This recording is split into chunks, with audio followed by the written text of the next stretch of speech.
DNA অণু কি? DNA হলো ডিঅক্সিরাইবোজ নামক pentose sugar.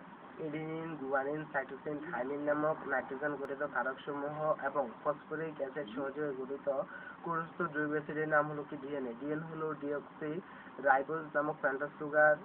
Adenine, guanine, thymine, cytosine নামক নাইট্রোজেন গঠিত ক্ষারকসমূহ ফসফরিক অ্যাসিড সহযোগে গঠিত ক্লোরোস্থ জৈব অ্যাসিডের নাম হলো ডিএনএ। ডিএনএ থাকে কোথায়? ক্রোমোজোমে থাকে, মাইটোকন্ড্রিয়া থাকে, ক্লোরোপ্লাস্টে থাকে, কতিপয় ভাইরাসে ডিএনএ থাকে, এটা সাইটোপ্লাজমে ডিএনএ থাকতে পারে। সুকেন্দ্রিক কোষের ক্রোমোজোমে ডিএনএ সূত্রাকার। সুকেন্দ্রিক কোষের ক্রোমোজোমের ডিএনএ সূত্রাকার। প্রাকেন্দ্রিক কোষের মাইটোকন্ড্রিয়া, ক্লোরোপ্লাস্টের ডিএনএ বৃত্তাকার। সুকেন্দ্রিক কোষের ডিএনএ সূত্রাকার, কিন্তু প্রাকেন্দ্রিক কোষ মাইটোকন্ড্রিয়া, ক্লোরোপ্লাস্টের ডিএনএ হলো বৃত্তাকার। দ্বিসূত্রক ডিএনএ এর সূত্র দুটি হলো 5'3'5 এবং সমদূরত্বে অবস্থিত। ডিএনএ অণুর পেঁচানো সিঁড়ির মতো গঠনের রেলিং তৈরি হয় ডিঅক্সিরাইবোজ সুগার ও ফসফেটের পর্যায়ক্রমিক সংযুক্তির মাধ্যমে। ডিএনএ অণুর পেঁচানো সিঁড়ির মতো গঠনের রেলিং তৈরি হয় ডিঅক্সিরাইবোজ সুগার ও ফসফেটের পর্যায়ক্রমিক সংযুক্তির মাধ্যমে।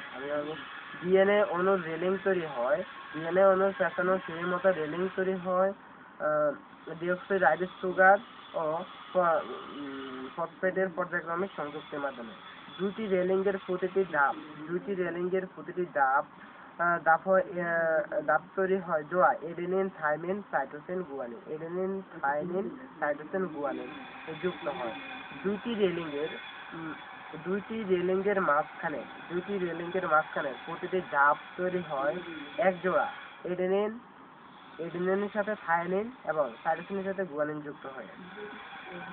এডেনিন ও থাইমিনের মধ্যে ডাবল বন্ধন এবং থাইমিন এবং সাইটোসিন এবং গুয়ানিনের মধ্যে ট্রিপল বন্ধন। ডাবল হেলিক্সের প্রতিটি প্যাচে 10 জোড়া মনোনিউক্লিওটাইড থাকে। ডাবল হেলিক্সের প্রতিটি প্যাচে 10 জোড়া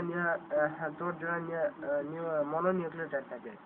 মনোনিউক্লিওটাইডের দৈর্ঘ্য 3.4 অ্যাংস্ট্রম এবং ডাবল হেলিক্সের দৈর্ঘ্য 34 অ্যাংস্ট্রম। মনোনিউক্লিওটাইডের দৈর্ঘ্য 3.4 অ্যাংস্ট্রম, ডাবল হেলিক্সের দৈর্ঘ্য 34 অ্যাংস্ট্রম। ডাবল হেলিক্সের ব্যাস হলো 20 অ্যাংস্ট্রম।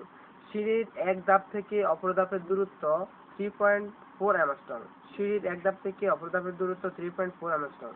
ডিএনএ অণুর রাসায়নিক গঠন: 5 কার্বন বিশিষ্ট deoxyribose sugar, phosphoric acid, nitrogen গঠিত ক্ষারক ইত্যাদি। ডিএনএ অণুর কাজ: ক্রোমোজোমের গাঠনিক উপাদান হিসেবে কাজ করে। ডিএনএ অণু ক্রোমোজোমের গাঠনিক উপাদান হিসেবে কাজ করে, বংশগতির আণবিক ভিত্তি হিসেবে কাজ করে, জীবের সকল বৈশিষ্ট্য ধারণ করে এবং নিয়ন্ত্রণ করে এবং প্রকাশ ঘটায়। জীবের বংশ পরম্পরায় স্থাপন করে। জীবের পরিবৃত্তিক মিউটেশন এর ভিত্তি হিসেবে কাজ করে। ডিএনএ নিজের মেরামত নিজে করতে পারে।